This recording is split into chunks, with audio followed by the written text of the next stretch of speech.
Hi guys, Samantha from Jessama Tutorials here, and today I'm going to be showing you a cane using a Skinner Blend bullseye cane and a Skinner Blend. So I'll just bring over the Skinner Blend. So you can see we have a nice long Skinner Blend. So just want to say that this is all Primo, and the Skinner Blend bullseye cane was done with a Skinner Blend between black and white Primo, and then it's been reduced down like this, and I've shown a video on how to make a Skinner Blend bullseye cane before, so I'll link to that. And then this is a Skinner Blend from Primo Cobalt to Primo Pearl White. So, and then I ran it through on my pasta machine on the middle setting, which is a 4 on my machine, so you can see we have a nice long piece. And so we'll start with the white. First we want to trim up to give it a nice square edge, and then we want to bring this over, and what we want to do is we want to cut it into segments that are the same width as our Skinner Blend. So I'll just do that, cut them into lengths,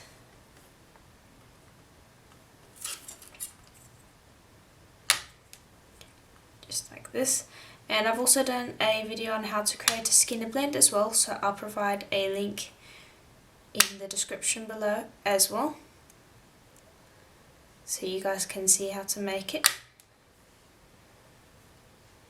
But for now we'll just cut this into segments. There we go. And keep all the scraps. So I'll just pop that to the side. And now I'll work with this. So I'm going to place one over here, and then I'm going to basically do what you would with a Skinner Blend plug. I'm going to create a fold, then press around that Skinner Blend bullseye cane.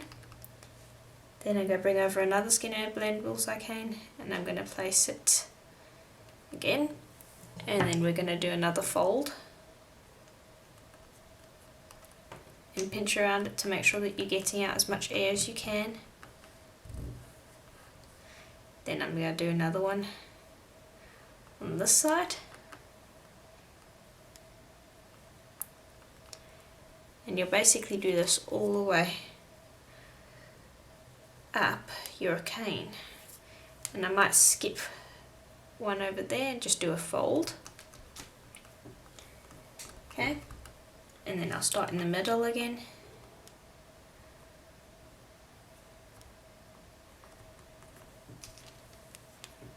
Wrap again. And just always when you're wrapping, make sure to get rid of any air bubbles that you might encounter. And then do it at a random sort of way. So I might do 2 folds before I put a Skinner Blend bullseye in. So this is a kind of random process, but it'll look nice, and you can put in as many canes as you want, and you can put in as little canes as you want. Actually, I'm going to do another fold. I'm going to do another 2 folds. Then I'll put one over here.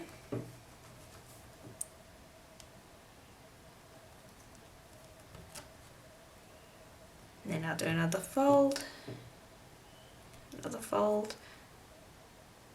another fold, and then this is the last one I have. Place that down,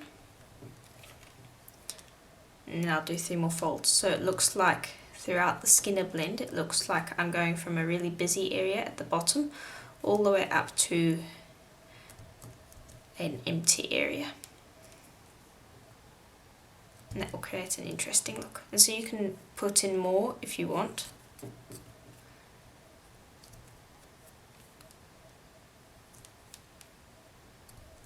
Okay, and I'll just chop off that bit.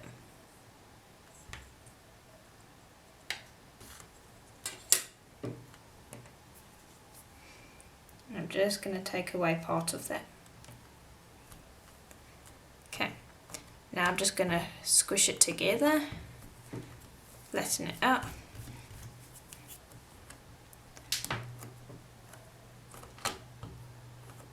Just like this.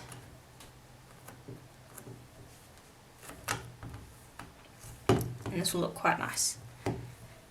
So I'm just busy condensing it all together.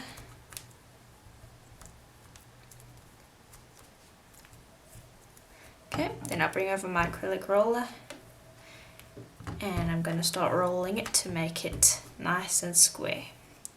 And I want to roll it as well because I want to cut this in half and make some more canes. Well, not necessarily in half, I might do more than 2 bits, but I just want to reduce this so that I can cut it into more segments.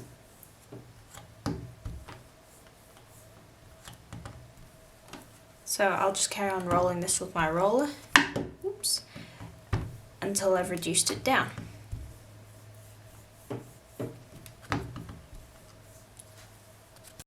Okay, so I've cut the cane into 6 parts. I reduced it into a nice long log, about 6 times that much, and then cut it into 6 pieces, and now I'm busy forming it into a kaleidoscope. So that's the first half, and I've got another 3 pieces over here, and 2 of them I have formed into triangles already, but I'm going to show you how to form this one into a triangle.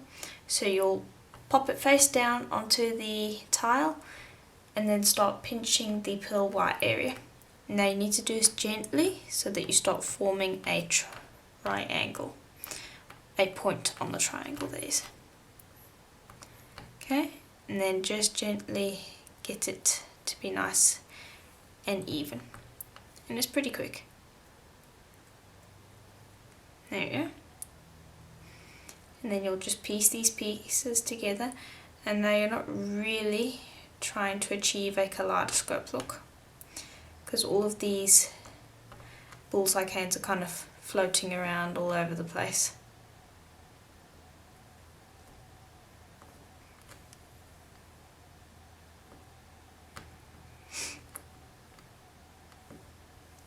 Just go have a look at this one, where this one's going to fit in. Fit in there. So I'll pop that one there. Then this one's going to fit in over here. And I'll just gently push all those pieces together. And it will form a rough kaleidoscope look, but it's not really supposed to form a kaleidoscope. And we're pushing it into a round form because we don't want it in the hexagon form. So I'm just gently getting it to form into a nice round shape. Just using the tile to press down. And in the meantime, while I'm getting it into a round shape, I'm also trying to reduce it at the same time. Okay, so there we are. I'm just gently going to reduce it a little way to get these pieces all nicely formed together.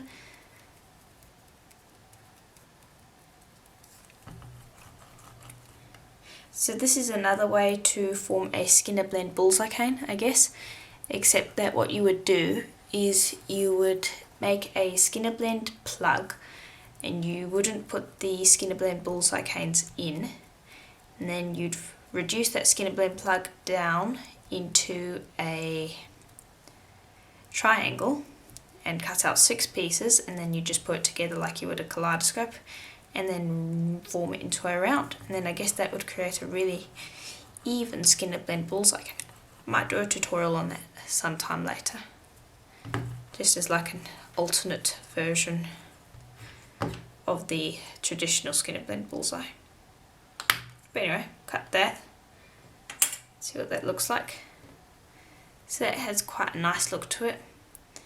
So it's better than before where it was a little bit plain, but now we've reduced it down into a nice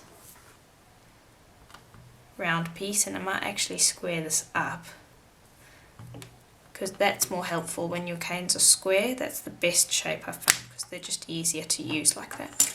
So I'll bring over my acrylic roller and just roll this into a square.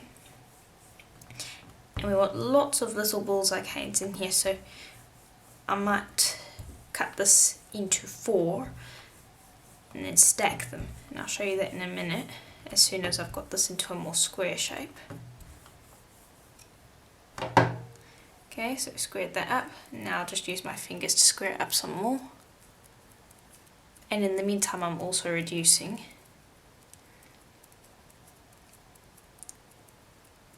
Going up and down, rotating up and down, rotating, and so on. And then I will use my roller to do the rest.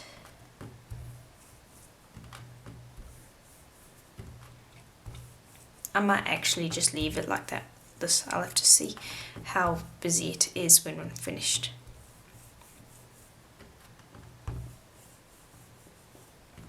Almost done. Okay. Now I'll just bring this over and cut it to see what it looks like. And yeah, I think I'm just going to leave it like this because then I have more options on what I can do. So if I were to make a bigger cane, I'd only be able to take out a certain amount of slices, and so I think it's better to just leave it like this. But I'm quite happy with that. It's a cool polka dot look. Not sure what I'm going to call it yet. You'll know when I send it out, I guess. But I'm really happy with that. So I do hope that that tutorial was helpful to you, and if it was, please do let me know, as that's always helpful to me. And please do check the links below the description, as there will be links to the tutorials that I have suggested in this video, like the Skinner Blend and Skinner Blend Bullseye cane. And there will also be a link to my website down there where you can get exclusive videos that are projects, so they're more complex than the videos that I'm putting out on YouTube, so be sure to check that out. I also have plenty of articles on there that go into detail on some of the problems that you might encounter when you are doing polymer clay, and a whole bunch of other resources that I'm sure you guys will love. And as always, I hope to see you in the next tutorial. Bye for now!